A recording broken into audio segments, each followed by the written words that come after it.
Hoje eu tenho certeza que vai ser um grande dia e eu estou muito animado por aquilo que o Senhor vai fazer na minha vida.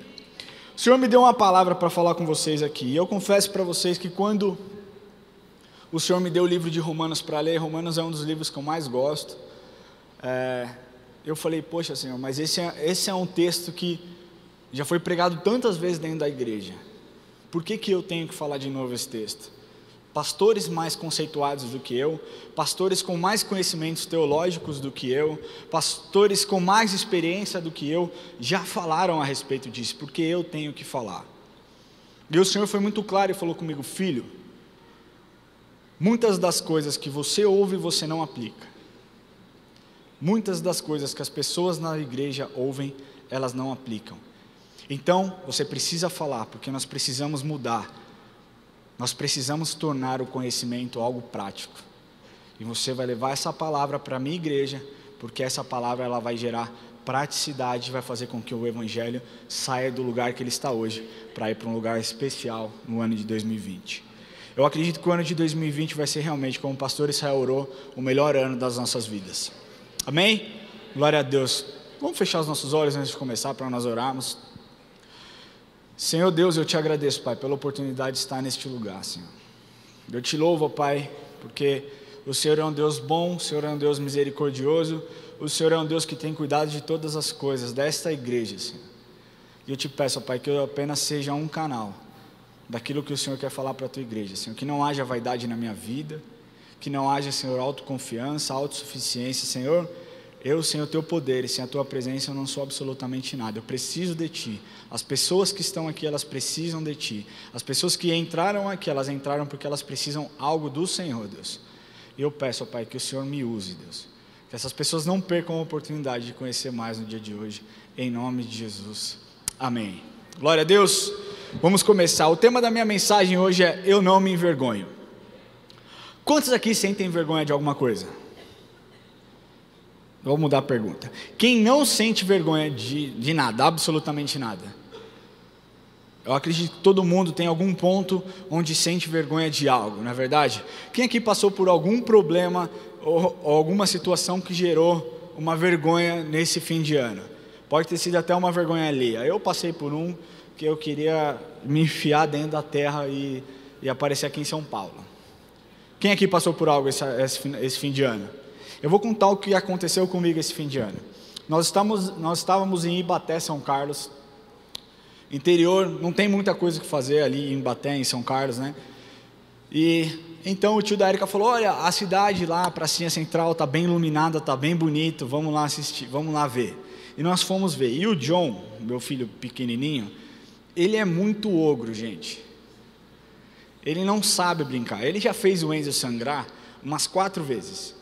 Mas não é porque existe maldade nele, é porque ele é bruto, é porque a forma como ele brinca é uma forma bruta, né? A Bruna está aqui, minha irmã, meu pai está ali, o tio, eles sabem que o John ele gosta de pegar ele, taca as coisas longe, né? Com 6 meses ele quebrou um negócio na Copenhagen lá, quase deixei meu fígado para pagar o negócio lá, mas ele é assim, então ele estava ali brincando, tinha algumas criancinhas perto, e ele todo meigo foi, pegou uma pedrinha, e ofereceu para uma menininha que devia ser um pouquinho mais velha do que ele.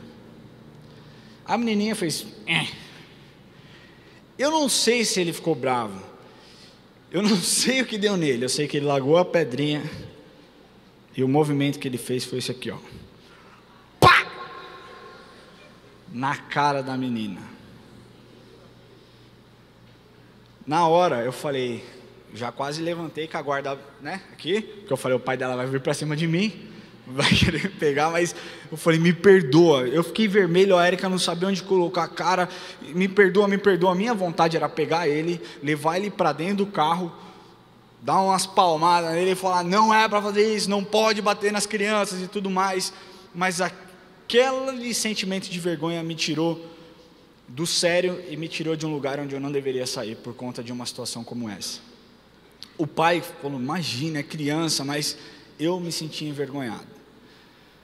A vergonha, ela está no nosso meio, desde os tempos de Adão e Eva, né? Quando Adão e Eva pecam, a vergonha entra no mundo. E aqui eu quero mostrar para vocês que a vergonha não foi algo que Deus criou.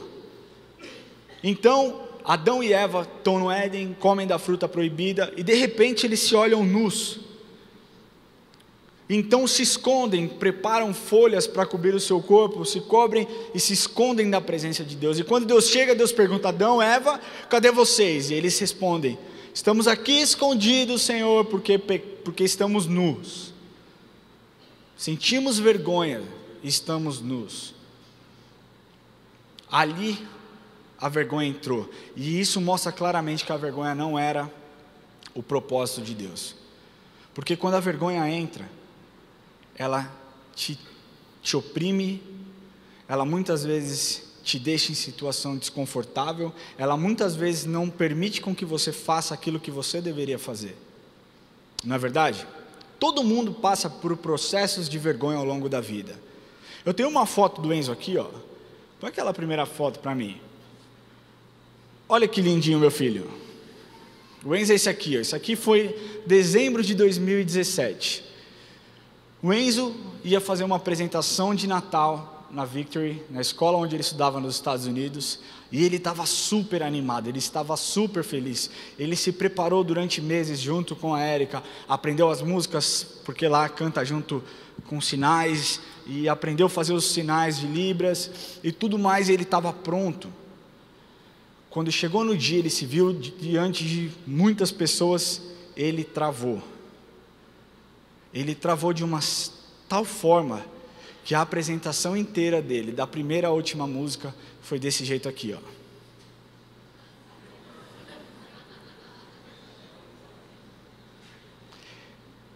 Nós olhamos isso e nós temos duas opções: dar risada, como alguns de vocês deram, ou temos compaixão. No meu caso como pai, eu dei risada, lógico, porque é engraçado, né? Olha meu filho, imagina todas as crianças aqui, ó. As crianças aqui, e ele estava vestido de anjo. Imagina um anjo assim, desse jeito, gente. Ele ficou 25 minutos de apresentação dessa forma. Mas, certo ponto das nossas vidas, quando nós enfrentamos vergonha, a tendência é nós escondermos de pessoa. Você se envergonha porque você não quer um julgamento. Você muitas vezes posterga o começo de um exercício, porque no começo do exercício provavelmente você vai fazer tudo errado esse exercício, e as pessoas vão rir de você. Então o julgamento dos outros faz com que você tenha vergonha. Você muitas vezes não se veste da forma correta, ou da forma como você deveria se vestir, porque você tem vergonha de como as pessoas vão olhar. Você tem vergonha de suar em público, você tem vergonha de falar em público, você tem vergonha de inúmeras coisas. Em 2017 a Datafolha fez uma pesquisa onde mostrou, em 2007, na época do impeachment da Dilma, ele mostrou que 37% dos brasileiros sentiam vergonha de ser brasileiro. Como que alguém que nasce no Brasil tem vergonha de ser brasileiro? Se você sente vergonha de ser brasileiro, coloque o seu joelho no chão, cara. Porque se Deus fez com que você nascesse no Brasil, é porque o seu propósito é aqui no Brasil. A não ser que Ele te fale claramente que você deva ir para um outro país. Mas é isso que a vergonha faz. A vergonha te tira de lugares onde você deveria estar.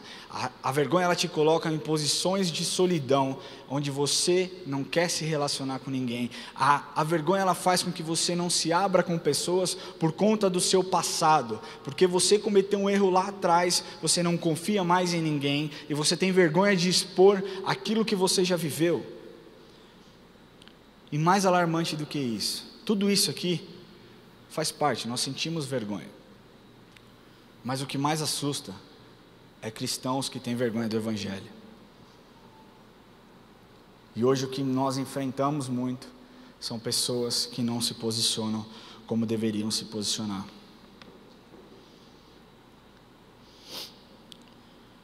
Pensa comigo Paulo, quando ele escreve essa carta a Romanos aqui. Ele estava indo para uma cidade que era sofisticada, né?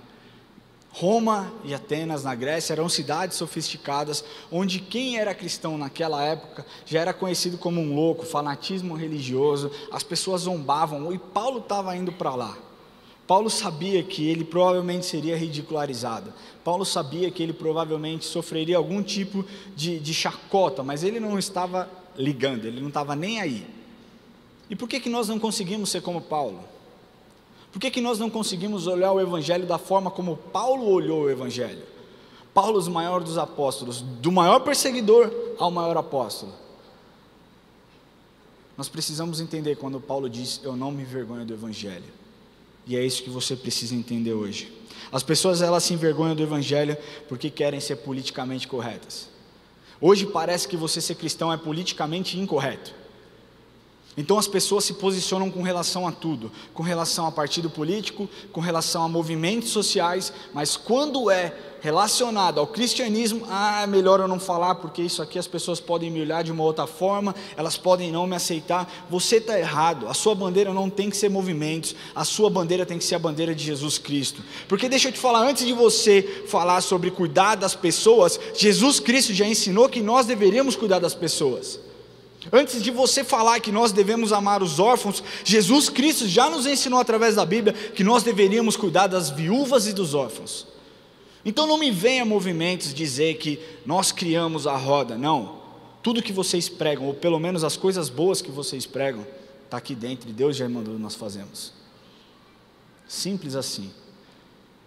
Pessoas não se envergonham do Evangelho porque não acreditam que o Evangelho seja a resposta para todas as coisas. Pessoas se envergonham do Evangelho porque acreditam que o Evangelho não é para todos. Vocês sabiam que 55% apenas dos cristãos que frequentam a igreja todos os domingos oram? Cara, a oração é a comunicação nossa com Deus. Se você não ora, você não se comunica. Se você não se comunica, você não tem relacionamento. Se você não tem relacionamento, você não experimenta o poder e a manifestação da presença dele. Randy Stinson, que é PhD do Seminário Teológico Batista de Louisville, ele disse a seguinte frase: muitas pessoas não têm qualquer prazer na presença de Deus. Até leem a Bíblia, oram, participam do culto, são movidas por obrigações e medo e não por alegria. Eu estou aqui para trazer uma palavra de paz para você hoje, para dizer que você vai mudar. Se você tem medo de Deus, hoje você vai olhar Deus como alguém que te ama, como alguém poderoso para cuidar da sua vida e como alguém que quer o seu bem, em todas as áreas, amém? Glória a Deus. Paulo não se envergonhava do Evangelho. Paulo expunha toda a sua ideia, tudo aquilo que ele aprendeu, todos os livros que ele leu, todo o conhecimento que ele obteve, e em 66 anos, do nascimento, aliás, da morte de Cristo em 33, até a morte do apóstolo João, que foi o último apóstolo, 66 anos, certo? Em 99, 33, nós temos um gap de 66 anos, o Evangelho saiu de Jerusalém para ir para 12 nações diferentes. É isso quando nós não nos envergonhamos do Evangelho, é isso que faz. O Evangelho, ele é espalhado, e quando ele é espalhado existe transformação, e transformação social. Amém? Eu queria que você abrisse a sua Bíblia comigo. Romanos 1, 16, 17. Dentro desse texto, Paulo nos dá algumas razões para que nós não nos envergonhemos do Evangelho. Romanos 1, 16, 17 diz assim: pois não me envergonho do Evangelho, porque é o poder de Deus para a salvação de todo aquele que crê, primeiro do judeu e também do grego, porque a justiça de Deus se revela no Evangelho, de fé em fé, como está escrito, o justo viverá pela fé. Primeira lição que Paulo nos dá aqui é que o Evangelho é a expressão do poder de Deus. Quando você entende que o Evangelho é a expressão do poder de Deus, meu querido, algo na sua vida muda e você começa a observar e fazer as coisas de uma forma diferente. Poder, essa palavra poder. As pessoas hoje brigam pelo poder. As pessoas hoje, elas desejam poder. Elas desejam estar em lugares que o poder é visto, certo? Políticos com um discurso excelente querem o poder e quando têm o poder fazem tudo errado. Pastores muitas vezes querem o poder para estar aqui em cima e falar o Evangelho, e quando tem a oportunidade ensinam teologias totalmente furadas e para favor de si próprio. Coaches, quem é que é coach? Eu te amo de verdade. Eu sei que existem pessoas sérias trabalhando com isso, e eu sei o quanto as pessoas têm rido e, enfim, feito piadas dessa profissão. Mas por conta de coaches que não são tão bons, as pessoas não levam tão a sério essa profissão. Mas assim, o poder ele te coloca em situações, ele te dá autoridade para muitas coisas. Quando você é forte, você não teme o mais fraco. Por quê? Porque você tem poder, você tem massa muscular. Hoje nós vemos aí a briga entre Estados Unidos e Irã. Nada mais é uma disputa de poder. Para ver quem pode mais, para ver quem manda mais, quem tem o poder bélico maior. Enquanto isso, pessoas morrem. Inocentes morrem sem conhecer o Evangelho. Inocentes morrem sem saber que existe um Deus Salvador. E é exatamente isso que Paulo fala, que o Evangelho é a expressão do poder de Deus. E eu quero falar que nenhuma dessas formas de poder que eu falei aqui é capaz de transformar a alma segundo a imagem de Cristo. Nenhum poder bélico, nenhum poder muscular, nenhum poder intelectual, absolutamente nada é capaz de transformar vidas em, alma numa imagem parecendo a de Cristo. Amém? Essa palavra no grego poder, ela significa dunamis. E dunamis é a mesma raiz da palavra dinamite, ou seja, ela era usada no Novo Testamento, na Bíblia, sempre para mostrar o poder da manifestação da onipotência de Deus. Sempre foi assim. E lá ele diz, primeiro do judeu e também do grego. Paulo fala ali, cronologicamente, ele segue uma linha cronológica, então até o ponto que os judeus eles recusam, então tanto Paulo quanto os apóstolos abrem e começam a pregar para os gentios. Amém? O judeu queria sinais. Você quer mais lugares que existem sinais do que a Bíblia? O grego queria sabedoria. Você quer mais sabedoria do que existe aqui dentro? Aqui dentro, meu querido, se você seguir o que tem aqui dentro, a sua vida ela muda completamente, do dia para a noite. A expressão do poder de Deus, o Evangelho, a palavra de Deus, ela traz muito mais do que sinais, do que milagres, ela traz muito mais do que sabedoria, ela muda e ela traz salvação para a sua vida. Essa semana eu recebi um vídeo do Bible Matters, de uma entrevista do John Bevere com outro cara que eu esqueci o nome agora, mas eles fizeram um estudo nos Estados Unidos com dezenas de milhares de pessoas. E esse estudo ele mostrou que quando você lê a Bíblia uma vez por semana, absolutamente nada, não reflete absolutamente nada o seu estilo de vida, não muda os seus hábitos. Quando você lê a Bíblia 2 vezes por semana, o seu estilo de vida não muda, os seus hábitos não mudam, a sua comunhão com Deus não muda. Se você lê 3 vezes na semana, algo começa a mudar, mas quando você lê 4, eles contam que isso dá um pulo daqui para cá. E eu vou te dar alguns dados de pessoas que entendem e enxergam o poder de Deus através do Evangelho. Enxergam que o Evangelho é a expressão do poder de Deus. Pessoas que leem 4 vezes a Bíblia na semana, o sentimento com solidão cai 30%. Uau, muito, certo? Pessoas que leem a Bíblia 4 vezes na semana, o problema com raiva, com ira, cai 32%.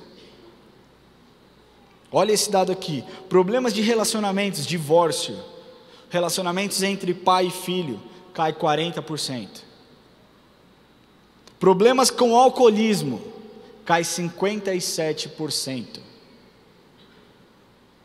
E esse aqui para mim foi o mais assustador, embora eu saiba que existe muito poder nisso aqui. Problemas com pornografia, o contato com a pornografia cai 61%. Por quê? Por que isso acontece? Porque existe poder na palavra de Deus, e quando você começa a ler a palavra de Deus todos os dias, os seus hábitos mudam, a sua forma de pensar muda, a sua rotina de estudo, de conversa com pessoas mudam, e coisas boas começam a acontecer. Se você está doente e você quer ter fé, comece a ler a respeito de fé. Comece a procurar versículos na Bíblia que falam a respeito de fé, que eu tenho certeza que você vai experimentar a manifestação do poder de Deus e ser curado. Amém? O mundo hoje está à procura de felicidade, de paz, de aceitação, Em todas as épocas do mundo, o ser humano busca a resposta.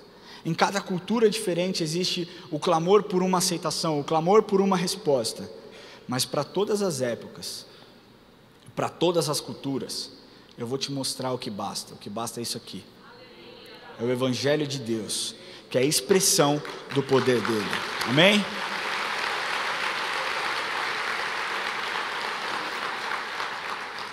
O Evangelho de Deus, Paulo mostra que é a revelação da salvação.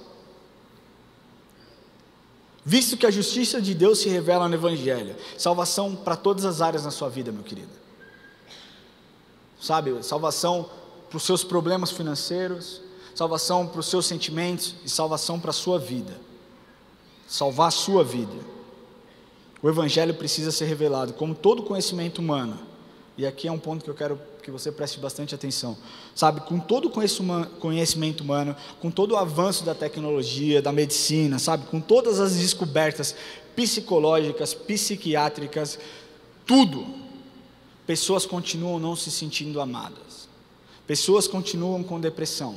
Pessoas continuam com pensamento suicida. Pessoas continuam cometendo suicídio todos os anos. Sabe por quê? Presta atenção no que eu vou falar agora, porque a informação não traz salvação. Você pode ser a pessoa mais intelectual do mundo. Se você não acreditar que existe um Salvador por você, meu querido, você nunca será salvo. A informação não gera salvação, a informação não gera transformação, porque se gerasse, nós não teríamos o tanto de pessoas doentes, nós não teríamos o tanto de pessoas com depressão, nós não teríamos 4 bilhões de pessoas que não se sentem amadas no mundo. Sabe o que gera transformação? É o amor de Cristo. E sabe onde você encontra o amor de Cristo?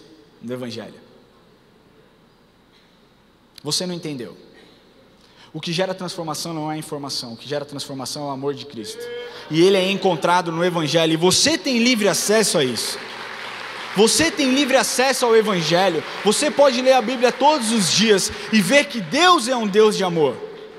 Então não importa a situação que você viva, Ele é um Deus de amor. Essa é a essência dele. A palavra revelação significa tirar o véu. Você tirar o véu, você trazer à clara, você trazer à tona as coisas. É isso que significa.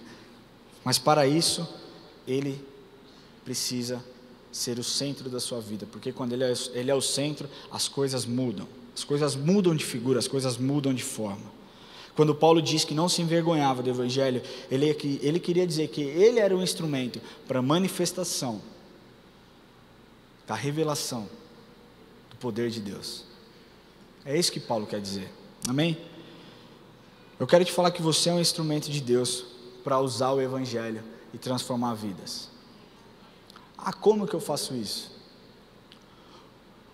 Muitas pessoas chegam para conversar comigo e falam assim: eu me sinto estagnado, né? Da mesma forma que existe nesse texto, o cara fala exatamente a mesma coisa que eu acredito que todos os pastores encontram. Eu acredito que no gabinete do pastor José Luiz, né, de todos os pastores é a mesma coisa. Como que eu faço para crescer espiritualmente? Você ora? Oro às vezes. Eu oro pela comida. Você lê a Bíblia? Esporadicamente. Se você não lê a Bíblia, meu querido, não tem como você crescer espiritualmente. E dentro desse estudo do Bible Matters, eles mostram que quando você lê a Bíblia 4 vezes na semana, o seu potencial de compartilhar o Evangelho aumenta 200%. 200%. Sabe por que isso? Porque você aprende a confiar na palavra de Deus. Você aprende a confiar e saber que Deus é um Deus extremamente bom. Você aprende a confiar que tudo que está escrito aqui é verdadeiro. E se está escrito aqui que Ele é capaz de te curar, Ele é capaz de te curar. Se está escrito aqui que Ele é capaz de te restaurar, Ele é capaz de te restaurar. Se está escrito aqui que Ele é capaz de olhar o seu íntimo e transformar a sua vida, é porque Ele é capaz de olhar o seu íntimo e transformar a sua vida. É assim que Deus faz. É assim, é a forma como Deus age. O Evangelho é a revelação da salvação. E se você não compartilhar o Evangelho com as pessoas não podem ser salvas. Você entende a responsabilidade que você carrega? Porque o compartilhamento do Evangelho não diz respeito somente aos pastores. Você vive em um ambiente, você está em contato com pessoas que muitas vezes nós, pastores, não alcançamos. Você trabalha, você tem a sua empresa, você conversa com seus funcionários. É tempo do povo de Deus enxergar que existe poder no nome dEle. É tempo do povo de Deus enxergar que a revelação vem através da salvação. E mudar as coisas. Então comece a falar de Deus para quem você cruzar na rua. É fácil? Não é fácil. Recentemente eu tive 2 situações que me colocaram em, não vou falar em alerta, mas quando eu me deparei com essas situações, primeiro versículo que veio na minha mente foi isso. Eu e o Enzo, fomos parados em uma blitz. E o policial chegou, o Enzo assustou, né? O policial chegou, boa noite. Eu falei, boa noite, senhor. Para onde você está indo? Eu falei, estou indo para minha casa. Quem está com você? Eu abaixei o vidro, o Enzo, oi? Aí o policial, tá bom, aí já, né? Baixa a arma, guarda a arma e tal. Falou, tem droga dentro do carro? Eu falei, não, nenhuma. Posso procurar? Eu falei, fica à vontade. Você estava onde? Aí, com aquele monte de pergunta que a gente já conhece, e pedi meus documentos e saiu. O Enzo, um pouco assustado, perguntou para mim, pai, o que está acontecendo? Eu expliquei, né? Porque assim, gente, existem policiais maus, mas eu creio que a grande maioria são pessoas do bem, pessoas bem intencionadas, que querem fazer o certo.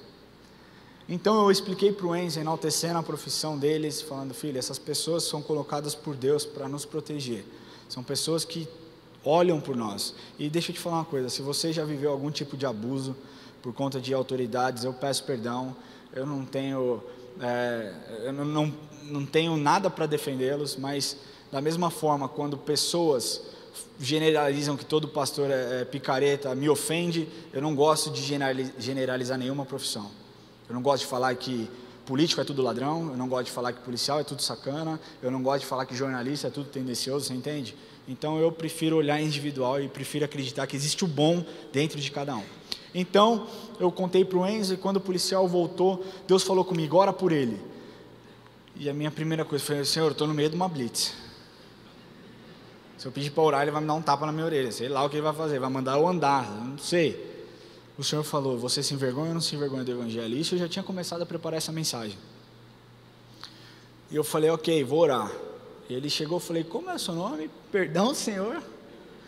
Sargento Dias. Um cara, gente, desse tamanho assim, ó, enorme. Eu falei, posso orar por você?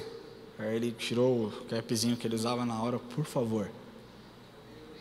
E eu tive a oportunidade ali de orar por ele. E não somente abençoar a vida dele,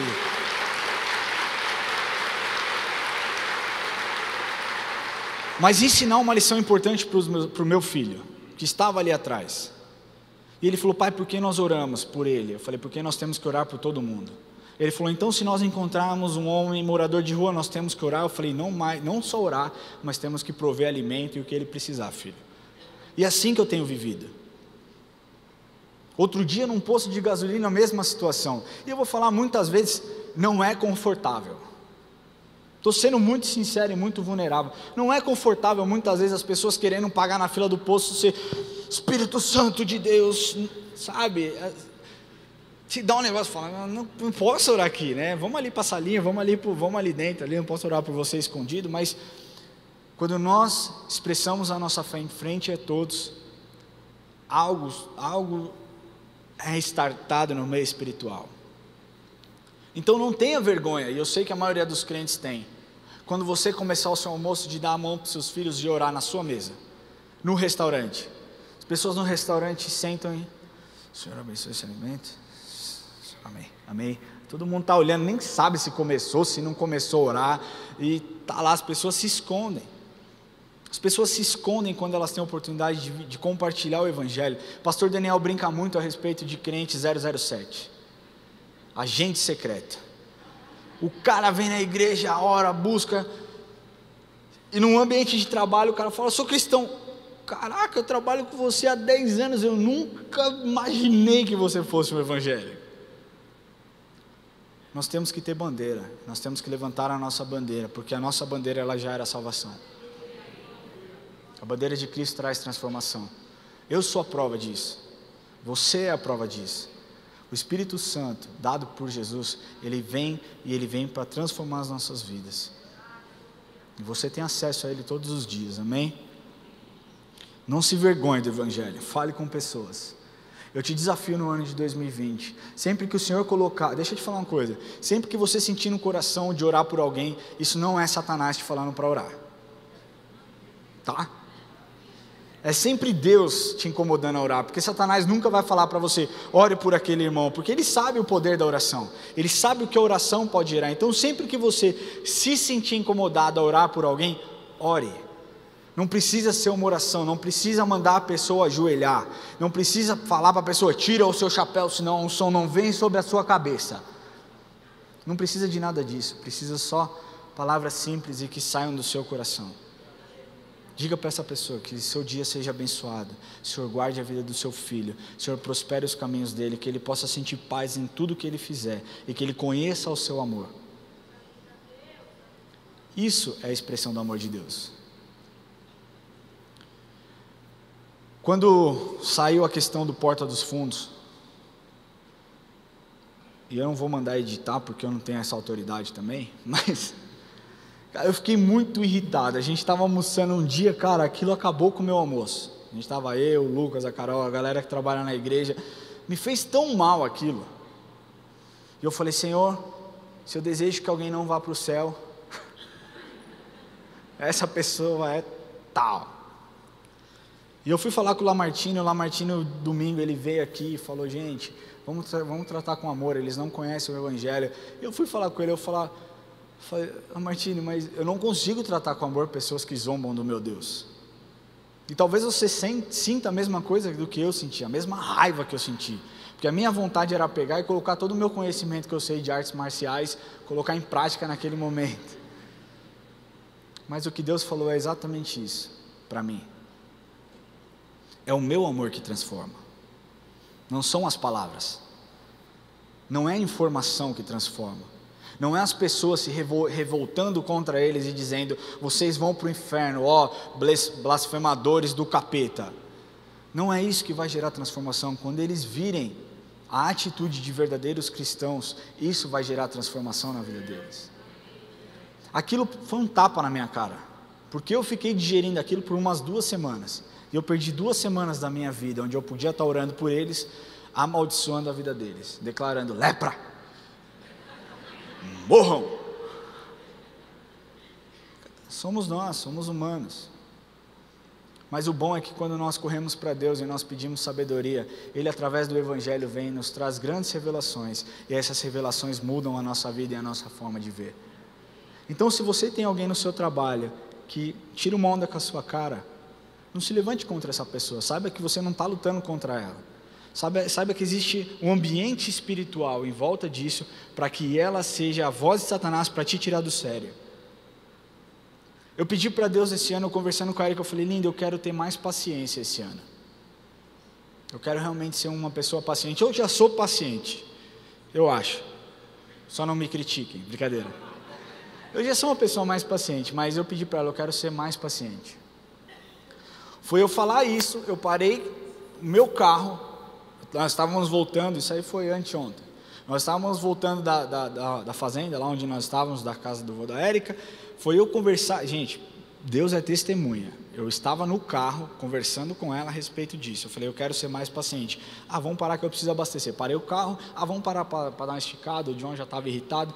A hora que eu fui abrir a porta do carro, a porta do meu carro escapou. Arrebentei a porta do carro do vizinho, amassei minha porta. E todo mundo sabe que eu gosto de carro. E na hora Deus falou para mim, você não pediu paciência? Começa a testar agora. A minha vontade era dar tanta bica no pneu do carro, como se o carro tivesse alguma culpa. Mas, gente, foi tão claro. Cuidado com o que vocês pedem para Deus. De verdade. Porque eu pedi paciência, ali minha paciência foi testada.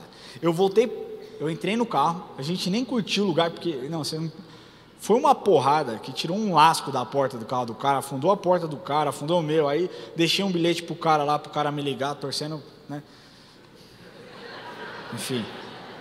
Aí depois eu pedi perdão para Deus de novo, deixei no para-brisa, falei, Senhor, tomara que bata um vento e voe esse papel. Brincadeira.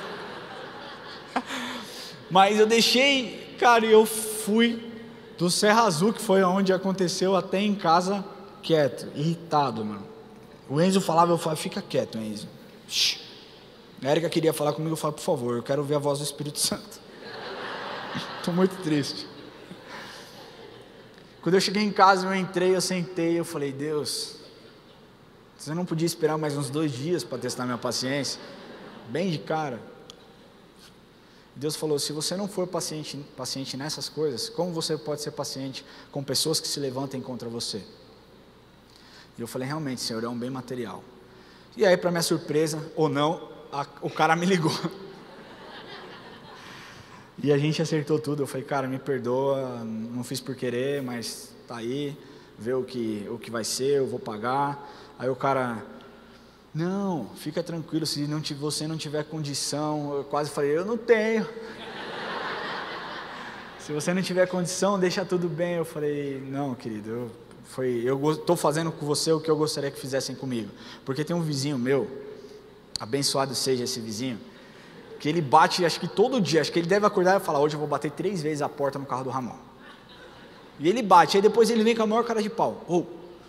Amassei a sua porta lá? Pode arrumar que eu vou pagar. Falou uma vez para mim só. Amém, Deus abençoe a vida dele. Mas é isso, cuidado com o que você pede para Deus. Mas isso só aconteceu, gente, porque eu tenho uma base muito forte. Porque na vida de muitas pessoas talvez você pense, eu não vou deixar bilhete nenhum. Tudo bem, isso aqui eu acho que a gente nem deveria discutir isso aqui. Porque é honestidade, nós aprendemos, Deus nos ensinou a ser honesto, eu tive uma boa criação, uma boa educação, mas a questão é, o que está por trás disso? O que Deus quis me ensinar? Sabe? E aqui eu vou ter a oportunidade de falar para esse cara ainda do poder do Evangelho. Primeira coisa que ele falou comigo, bom dia, eu já lancei logo uma paz. Eu falei, porque o cara for da Assembleia Pentecostal, ele vai se dar bem comigo. Eu já lancei a paz. Aí ele, querido, tal. Aí Deus abençoe, mas eu vou falar. Eu vou mostrar para esse cara que o poder do Evangelho, ele faz isso na vida de um crente. Ele faz as pessoas desonestas se tornarem honestas. Ele faz as pessoas não confiáveis se tornarem confiáveis. Porque o poder do Evangelho, ele gera transformação. O poder do Evangelho, ele gera salvação. E nós, no meu terceiro e último ponto, o Evangelho é a manifestação da graça. O que é graça? Favor imerecido. Simples assim. É você ter aquilo que você não merece. Existe uma grande diferença entre justiça, misericórdia e graça. Para deixar claro, justiça você tem o que você merece. Misericórdia você não tem o que você merece.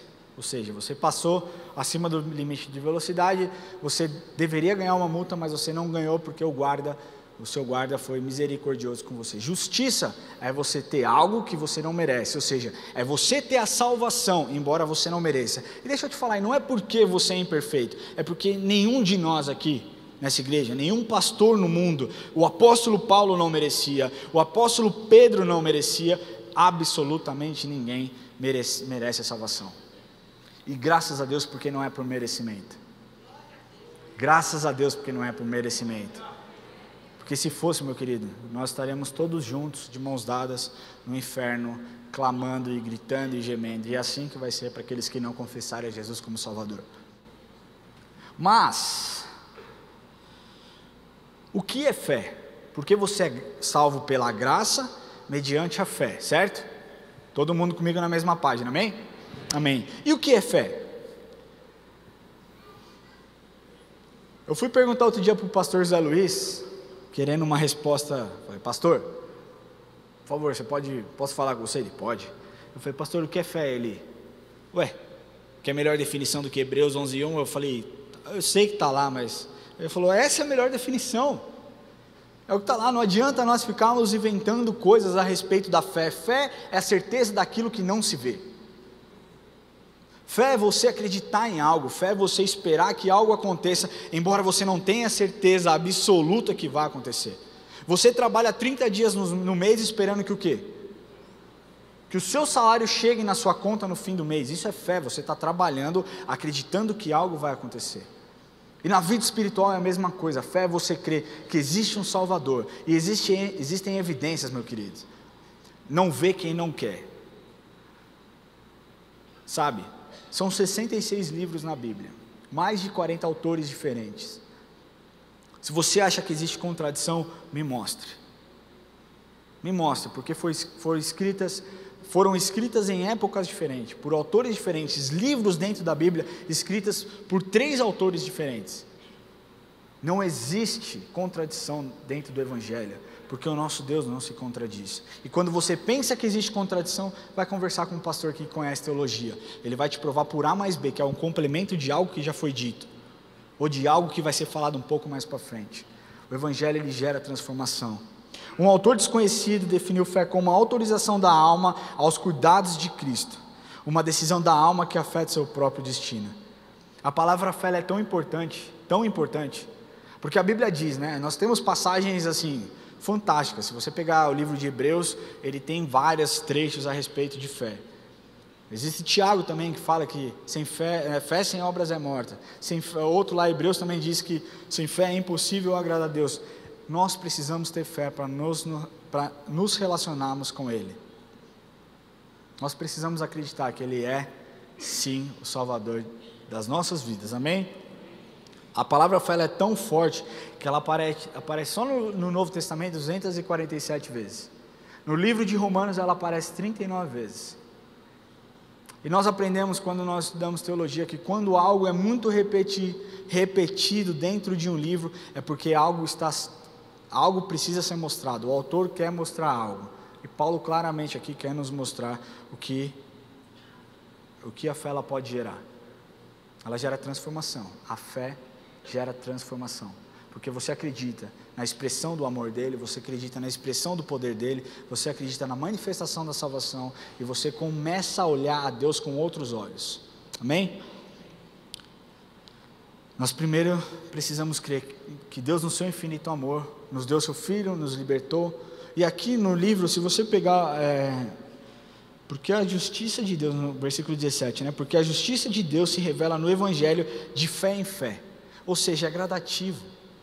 Você começa crendo que Ele é o seu Salvador, você começa a viver intimidades com Ele, que o seu nível de fé vai aumentando, então você experimenta uma cura, então você experimenta uma libertação, então você experimenta uma restauração, é de fé em fé, é de fé em fé. A fé é como um músculo, nós temos muitas pessoas aqui, com um músculo abdominal bem grande, né? Por quê? Porque elas exercitam o músculo abdominal, ingerindo alimentos, ingerindo gorduras, ingerindo coisas ótimas, picanha. Eu gosto, esse final de semana eu engordei uns 4 quilos, mas Deus é bom, né? Amém? Amém? Viajei um pouco aqui, vou voltar. A fé ela gera transformação, por isso nós precisamos acreditar que o Evangelho é a resposta para todas as coisas.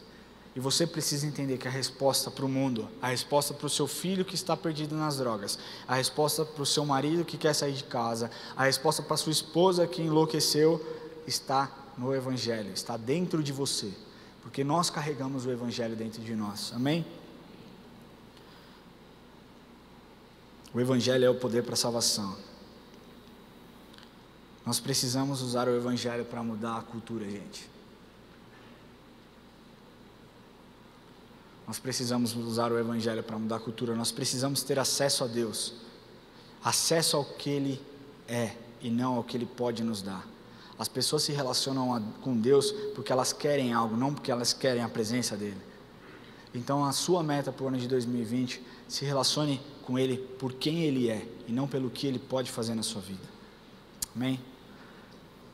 E eu concluo essa palavra dizendo que a vergonha ela sempre vem da parte de Satanás, ou da sua falta de fé. É sempre através de Satanás, ou pela sua falta de fé. Porque quando nós cometemos algum erro, e esse erro gera vergonha, o que acontece naturalmente, é Satanás começar a lançar na sua mente: olha, você fez isso, olha, é melhor você ficar recluso, olha, é melhor você nem ir para a igreja, porque senão você vai ser um hipócrita, olha, é melhor você nem olhar para o seu pastor. É isso que Satanás quer fazer. Ele quer validar o sentimento de vergonha, mas quando você olha para o Evangelho, e você sabe que Deus já te perdoou, e que Ele te ama infinitamente mais, não importa os erros que você cometa, e deixa eu te falar, não importa como você entrou aqui, nós te amamos do jeito que você é, branco, negro, homossexual, heterossexual, cristão ou não cristão, nós não estamos preocupados com o seu estereótipo. Nós queremos te apresentar um Jesus que salva. E Ele te ama exatamente do jeito que você é. Amém?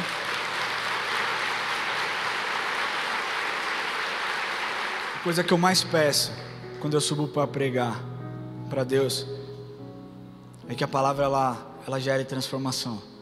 É que pessoas sejam encontradas. De verdade, eu não tenho medo do julgamento. Eu não tenho medo que as pessoas podem falar ao meu respeito. Eu tenho medo da minha palavra ser uma palavra vazia e não gerar transformação. Isso eu tenho medo. Eu tenho medo de um dia Deus chegar para mim e falar: filho, lembra aquele domingo? Aquele domingo você não se consagrou e por isso vidas não se converteram.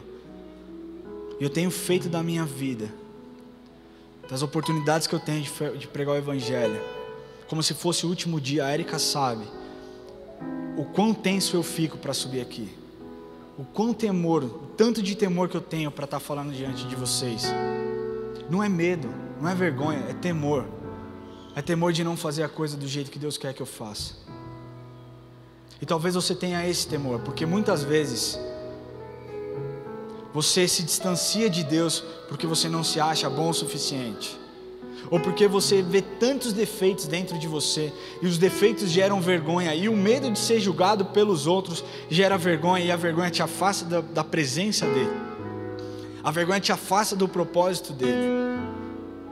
Hoje é o primeiro domingo de 2020, e é o dia de você falar: Senhor, eu consagro o meu ano ao Senhor, mas antes de qualquer pedido, antes de uma bênção material, antes de uma bênção financeira, antes de pedir por um emprego novo, ou até mesmo por um emprego, eu quero estar mais próximo do Senhor. Eu quero conhecer a expressão do Teu poder através do Evangelho. Eu quero conhecer a revelação da salvação através do Evangelho. Eu quero conhecer a expressão da graça através do Evangelho. E eu quero estar mais íntimo e ser mais íntimo do Senhor. Porque se o dia que você fizer isso, o dia que essa oração for uma oração verdadeira e algo despertar na sua vida, meu querido, nada vai poder te parar. Você não vai ter vergonha de falar do amor de Cristo, de falar o que Ele fez e o que Ele faz na sua vida.